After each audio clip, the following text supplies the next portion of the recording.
question from YouTube. Cremidis has asked, what are the top 3 things you see amateur boxers do wrong compared to pro boxers in their S&C, and how do you fix them?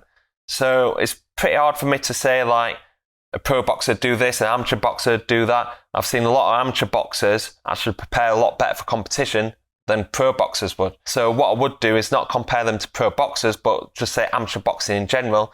Some of the key mistakes that I see happening in terms of preparation for competition. The first one would be incorporating strength and conditioning into their programs at an early age. So something that I mentioned many times across various platforms of Boxing Science, whether that's on Instagram, on our articles at boxingscience.co.uk, and on the YouTube channel as well, and most recently in a podcast episode, is that strength and conditioning needs to be better in youth training for boxing. There's a lot of barriers of incorporating strength and conditioning in an amateur boxing gym, like coach education. Are the coaches knowledgeable around strength and conditioning in boxing? Time, logistics.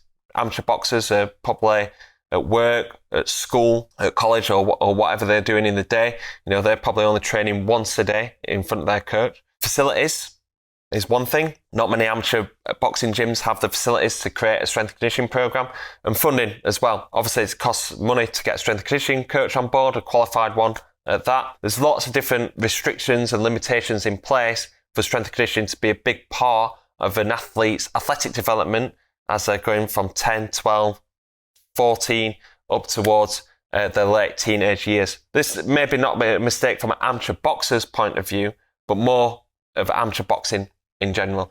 There needs to be something in place at youth level to make sure that strength and conditioning is made available. And this is something that we're quite passionate about at Boxing Science. This is why we do the Youth Athlete Initiative. We go to regional sessions and we're performing testing batteries to give them feedback, giving them very basic exercises that they can do at home or at the gym. And also, we do a lot of stuff on YouTube around amateur boxing and how to incorporate strength and conditioning within amateur boxing sessions. There's a link in the description for our most popular amateur boxing video where I talk about how to incorporate a full strength and conditioning program in a training week for amateur boxers.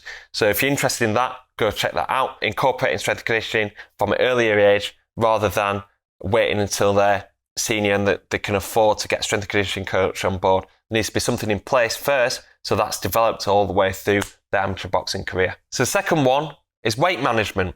Making sure that they're in the right weight category, making sure they're staying quite close to that weight category limit as well, making sure that they're not cutting too much to make the weight, because you haven't got that time to refuel when you're on a club show or anything like that. You've only got a handful of hours to be able to refuel, rehydrate, and perform to the best of your ability. Also, that weighing is like later on in the day. A lot of amateur shows are done at night, so you're weighing in at 6, 7 o'clock and then performing at 10, 11 o'clock. That's going to take a lot out of you. You're needing to manage your weight for club shows, but also for championships as well. So many times I see amateur boxers, when they cut down to the weight for a championship bout on the first day, then they fuel up for their fight, and then after they're skipping the weight off. And this can take a lot out of you and take a lot out of your performance, especially when you're going over a 3 or 5 day competition. So 2 key things to try and restrict this is to make sure that you're, one, selecting the right weight category for you, making sure that you're getting a body composition analysis that can tell you what your fat-free mass is, what your lean mass is, to make sure that you know that you're not restricting yourself too much to get to a weight category, not just guessing, oh, it looks like an 81 kilo boxer or a 75 kilo boxer.